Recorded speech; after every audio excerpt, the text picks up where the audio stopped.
So I've been hearing quite a lot about this topic recently, the world's most expensive gym membership at $10,000 a month. I want to react to Will's video a little bit today and also talk a little bit over just why that is. How can this gym exist? Why are they doing this?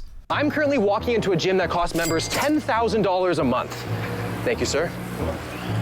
Let's see how it is. Welcome to Continuum, the world's most exclusive gym with a staggering $10,000 monthly membership reserved only for the ultra elite or those with money to burn. So, off the bat, only 250 people allowed to join. That will be important. We'll talk about that a little bit more in a minute. 8 hours, I'm going to be experiencing life as one of the privileged 250 members allowed through its doors. So every day you have somebody who's working the front door at a gym. Absolutely. It smells good in here too. One piece of that, as you can see, every plant that you see down here is absolutely authentic, real. But There's a gardener for the gym. Wow, Exactly. okay. You're telling me this is a real plant? Absolutely. And you know that's a nightmare to maintain. Obviously, again, they do have to hire a gardener at that point. When you have that many plants, especially in an indoor space, very difficult to do. Kennedy began to take us on a tour of the gym, starting with the locker rooms. Cold plunges. These guys go to about 37 degrees. The sauna, if they want to do a little contrast therapy. Oh, okay. It seemed like everything is of the highest quality, even the walls. The it girl of plaster came in and did all of this personally. Of course. And Now, this is a float tank I normally go in. This one is bigger than my bedroom. whoa! This is the So you can already see, obviously, a big part of the difference in cost is pretty simple. It's that they are offering a lot of upscale services, right? Your average gym, maybe they'll have a tanning bed. Obviously, they'll probably have some showers. Maybe they'll have a sauna. Maybe they'll have one or two other things. Obviously, it just depends on how big your gym is and obviously how, low end or high end your gym membership is, what exactly they're trying to go for. You can tell, obviously, that they've really pulled out everything for this gym. Oh my God. So now the social space. Italian marble? It is? Come on. I know my marble. So, obviously, also, they're adding in the sort of the deli, the food experience, right? In the sense that, a lot of places, gyms will maybe have some refreshments, a vending machine, something along those lines. But here they're really pulling out all the stops and saying, of course, that here you've got a lot of food available to you. At the back of the beautiful members lounge are 4 doors which lead to a variety of state-of-the-art recovery rooms, each offering a unique wellness modality available around the clock. Oh, wow. I love the rock. Exactly. I will say that this one is maybe a little bit silly because doing this sort of like raw, rock sort of look, I mean, maybe the rock was decently costly, but it's basically just a bit of cement in there and, and that's what it is with a lot of spaces, with a lot of interior design. It's not necessarily about it really costs a ton to make a space look nice. It's about just knowing how to design things in the right way. Obviously, maybe paying an interior designer to handle that sort of thing for you. I think this one personally is a little bit silly, especially with that back wall that I think looks like it's just concrete. It looks like they've just done like a concrete wall and they've tried to, make it look cool. We've got our red light bed. Red light bed. Red light bed. I'm scared for the third door. What's this third door gonna be? Here we go. What's behind door number 3? This is where we do our IV therapy. It's cute, it's quaint in here. Yeah. Yeah. To be fair, though, that little table thing they've got in the middle looks very dinky. That looks not particularly expensive, I'll be honest. How much does it weigh? I think that guy's about 50 pounds. So Oh, if you, I'm sorry. No, you're good. And I'm you gonna knocked get- it over. Our nap pod. Whoa, what is... We even take This is a nap pod? naps seriously. Hyperbaric oxygen therapy. Holy shit. Oh my God. Okay, now that's expensive, right? That's expensive. We have a rotating art gallery. We have private meeting rooms. We haven't even hit the weight room yet, and I'm already impressed. But for $10,000 a month, I better be. To put that into perspective, your monthly membership fee is what it costs to start your own Chick-fil-A franchise. Whoa. I love the exposed brick. Okay, so I mean, first impressions off the bat. I mean, it's a decent mid-sized gym. They've got a decent amount of equipment, not a ton. They've got good equipment. Obviously, they've got a good selection of equipment. That's all great stuff.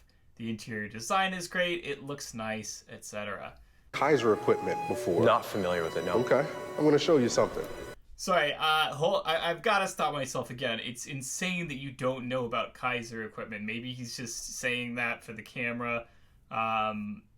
Extremely common. There's no weight. There's no weight. Yeah. So how are you going to lift with no weights? Air pressure.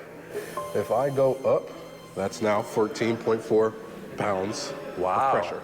Okay, to be clear, alternate ways of loading machines exist. It's pretty common. There's been all sorts of stuff over the years. You've seen like magnets, you've seen flywheels, you've seen, all kinds of stuff. The thing that he's saying right here, it provides the same resistance throughout the movement. That's true of all cable machines. That is one of the benefits of cable machines. That is why people use cable machines. So, very unclear why he's acting like that's necessarily different. I think the big thing here is that when you have something that is different in some way, you can often sell it as premium, even if that doesn't necessarily mean that it's better. So he can say, hey, look at this thing, it's got air pressure resistance. Does that make it necessarily better than a typical weight stack on a cable machine? No, not really. It doesn't matter that much. But because it's different, people will perceive it as premium. And because people will perceive it as premium, they will be willing to pay more. And that, excites them, surprises them. Hop on, all right? Let's get the feel. Oh. All right? Get me to 500. I'd like to also add as an aside that I will say that I have experienced working with this kind of equipment before, and I would say that it was at one of the scummiest, cheapest gyms that I have ever worked out at. It was an LA Fitness in Seattle. I went there. I was like, great, this sucks. The equipment, not necessarily any better. The gym itself was very scammy. Whatever, fine. I got a great workout in all the same.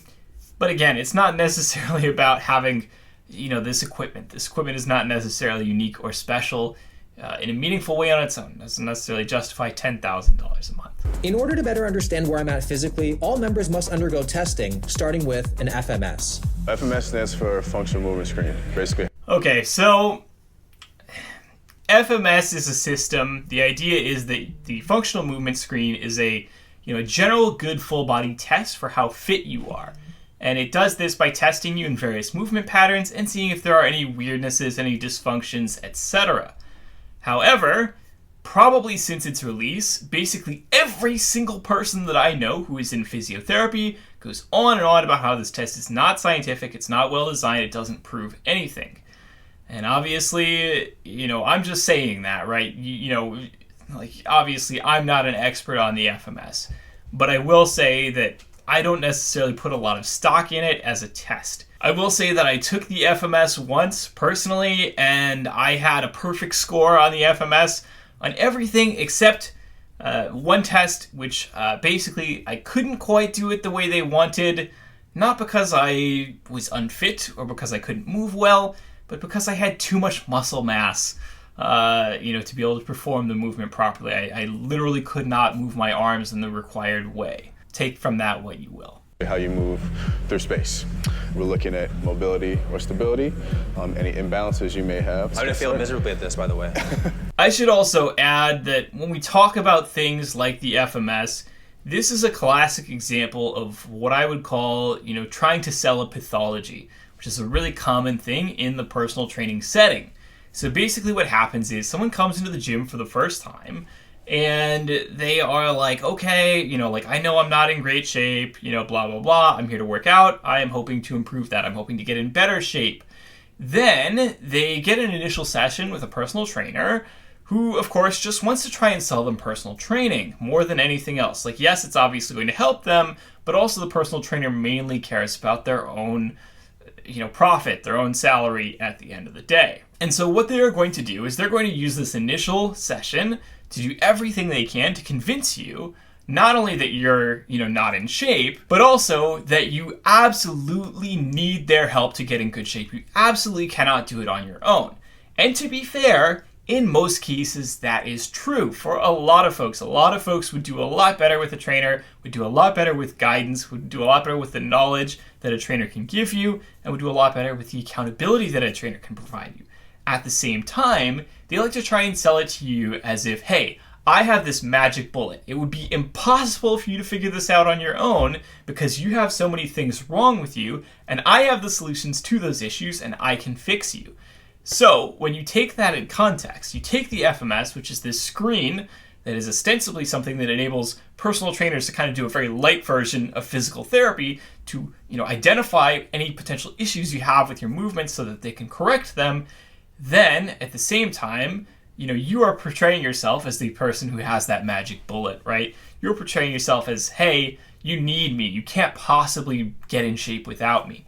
And that does become a little bit scammy, again, when you think about the fact that maybe some personal trainers are particularly unscrupulous. They don't necessarily care if the FMS, really is effective or not, or is really a good tool. They just know that it really works well as a selling tool. It works well at pathologizing an issue so that they can sell a solution to it. It's bad. It's bad. It's okay. Squat down as low as you can. Oh, man. And then come back up. Oh! As you can see, this functional movement screening is exposing me, making me look as athletic as the Tin Man. I didn't want to have to prove myself at 9 a.m. Extend. Oh, God. You might want to move the iPad. I don't want to break it. All right. Whoa! I'm going to be honest, I do think that he might be playing this up a bit for laughs. I would say that, basically for anybody who's in pretty decent shape, a lot of these tests are actually pretty, I don't want to say easy, but, he seems to be playing up being bad at it. Must feel like you pay 10 grand and you just feel like shit on day one.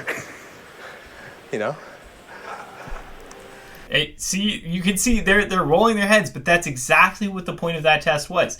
It's supposed to make you feel like shit on day one so that you want to buy personal training. That is exactly what the point of that test is. And he said it. He said the truth right there, and they rolled their heads because they didn't want to address that fact directly. I guess it's all uphill from here, right? Yeah, there you go. That's the best way to look at it. And it really better be all uphill from here, because I had to sell my car for this. That FMS is a little humbling, huh? Let's just not talk about it, man. Well, I got some information from that FMS that I've already passed along to physical therapy as well. What's going on? I'm broken. Eric looked at some of the injuries or long-standing issues that I've had to help develop a rehab plan so I can perform at my highest level. Now I conceptually don't have any issues with this, right? You talk to an actual physical therapist who can actually do a proper assessment of you and then actually give you some guidance on what to do to resolve any potential issues. That is, I would say, a more comprehensive thing than the FMS, and probably a lot more effective and probably a lot less scammy. But look at this gym. There's nobody here. It's as loud. There's nobody here. Very important. We're going to talk about that a bit later. There's a library in here. I think my goal in life is to be able to afford a membership here. All these machines look so sick. So it's not like an amazing gym by a lot of bodybuilder standards with all the machines, but it has a lot of the functional movements, has a lot of cool machines that I don't usually see, and honestly, everything that you really need. VO2 max. Have you done that before? Yeah, I'll be better than the other. This is another thing. Again, this is pathologizing so that you can sell a solution, right? So they're going to do a VO2 max test, and a VO2 max test is an assessment of how good you are at cardio. Do you need to do a VO2 max test if you're an average person? Probably not. Do you need to do it if you're, say, somebody who's trying to be an elite cardio athlete? Yeah, sure. It might be helpful to you. Do you need to do it if you are a bodybuilder, fitness influencer who probably doesn't train cardio very much? No, you're going to get a bad result, obviously. You know that before you go into the test. So why even do the test? Well, the answer is pretty obvious. It's so that they can say, hey, you suck at your cardio, you need to do more cardio. Here's how we can help you. Again, they're trying to pathologize the issues that you have so that they can sell you a solution. What's the purpose for the VO2 max for the members? Think of it like your cardio report card, per se. Do you do cardio at all? Stamina needs improvement. Almost there. You got just about a minute left. Good, good. 7, 6, 5, 4, 3, 2, 1. Oh my God. 21 minutes? That's pretty good, man.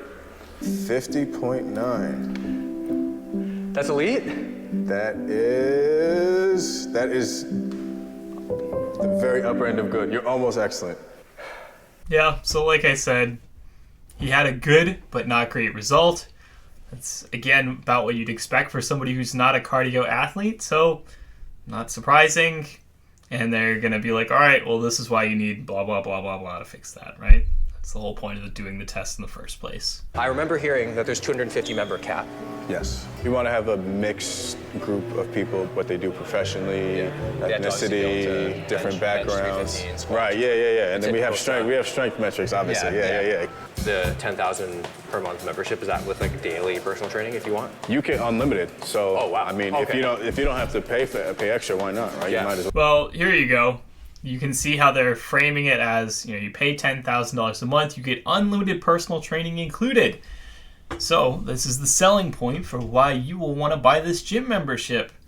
Part of the reason is that if they pathologize a lot of stuff that's wrong with you and they tell you, hey, convenient, we have the solution, we have all the staff, all the personal trainers, all the physiotherapists who will solve all of your issues, obviously that's a very powerful selling tactic. Well, okay.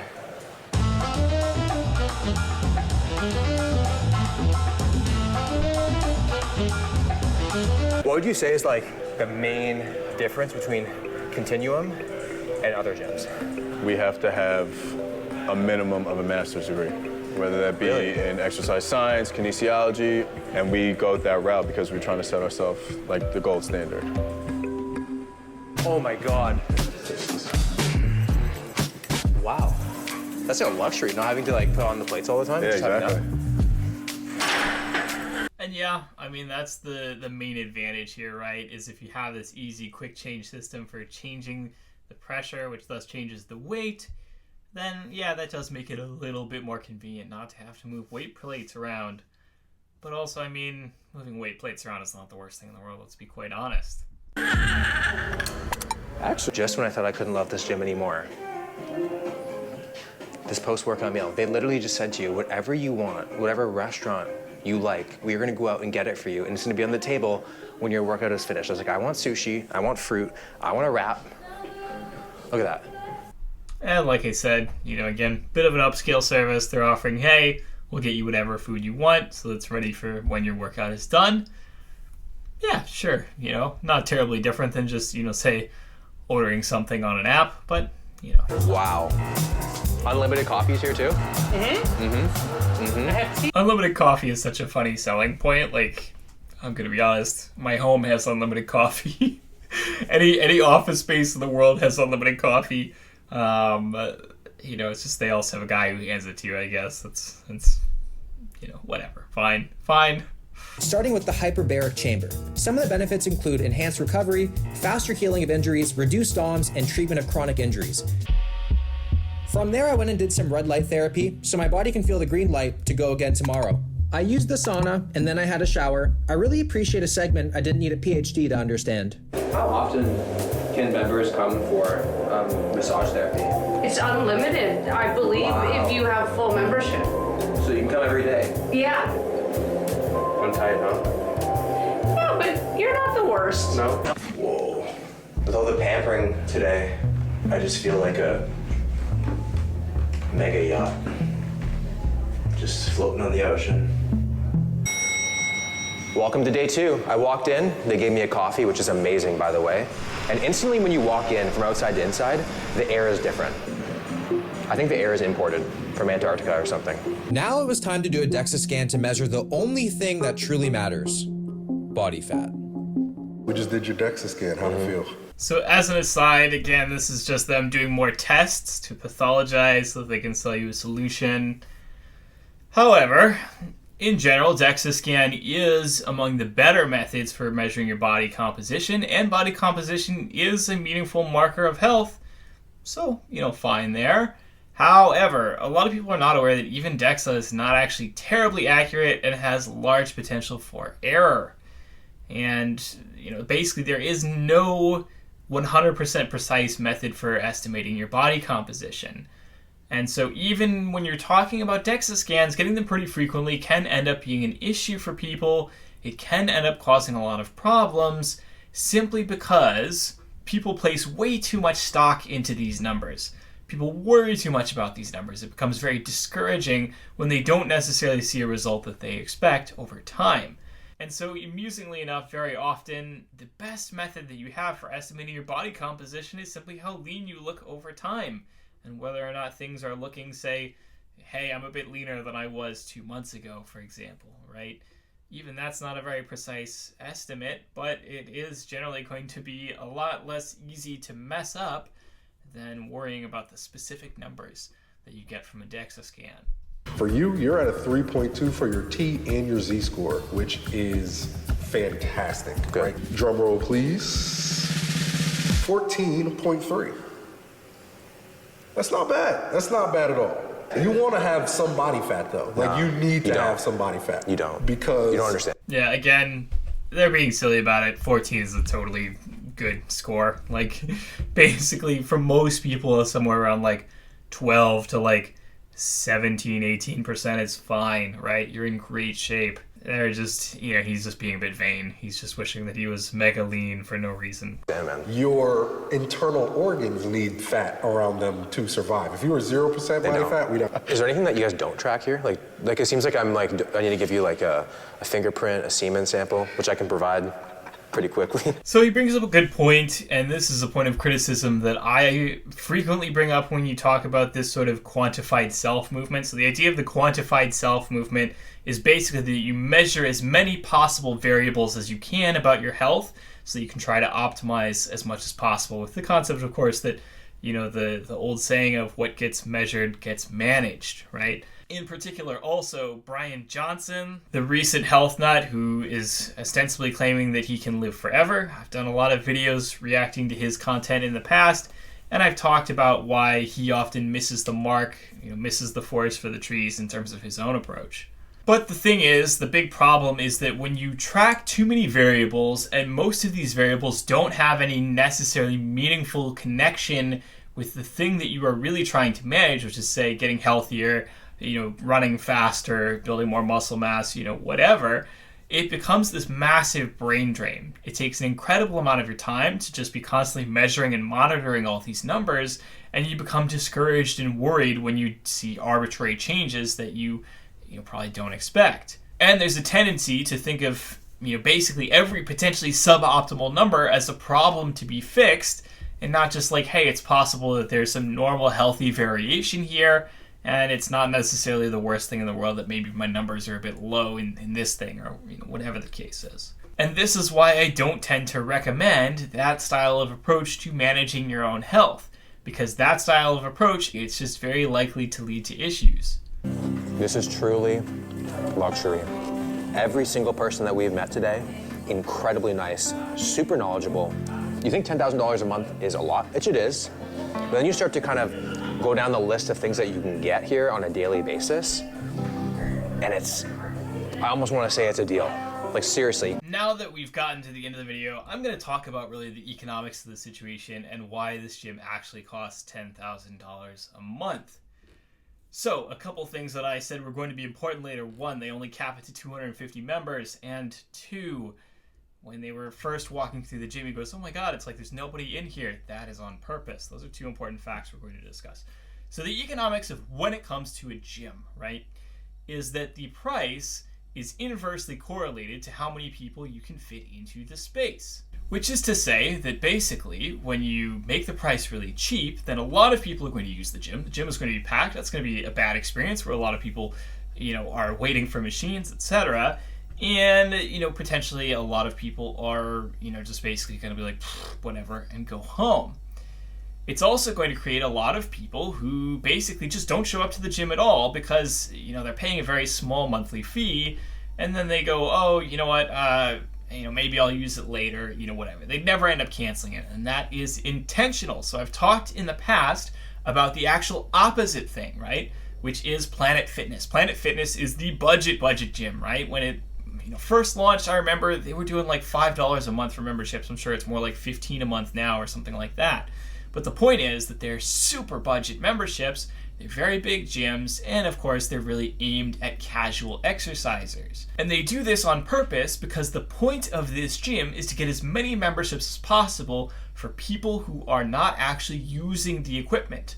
Because if everybody that paid for a Planet Fitness membership was actually showing up and using the equipment all the time, again, the gym would be packed, the equipment would constantly be broken, and nobody would be happy.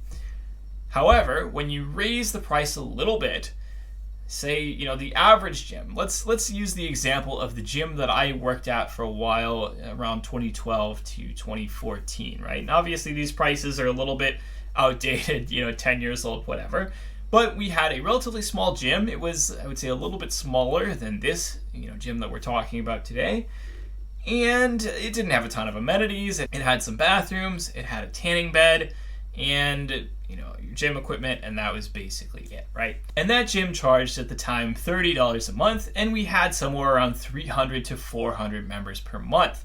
So if you look at the math of that, 300 to 400 per month at $30 per membership means that we were making somewhere between $9,000 and $12,000 a month. Out of that $9,000 to $12,000 a month, there were 2 employees, 2 managers who managed the gym, myself being one of them. We were paid about $2,000 a month, a little bit more, I think, whatever. It depended partly on sales commissions. So you take the $4,000 you're paying employees out of that. So you've got, say, again, let's assume $12,000. So you've got $8,000 left, right? You spend a few grand on rent, on electricity, on all the equipment upkeep, and you're left with, say $3,000, $4,000. And, that is the profit that the owner of the franchise takes home. Now let's say that the exact same gym was a Planet Fitness instead. And let's say that Planet Fitness charged $5 a month, which is what Planet Fitness was charging back in 2012 from my memory.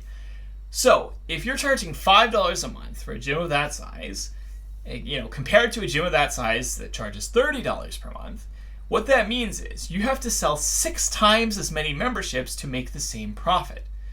How are you going to sell 6 times as many memberships? Obviously, there's not necessarily going to be, say, 6 times as many people in the area who are going to consistently use the gym.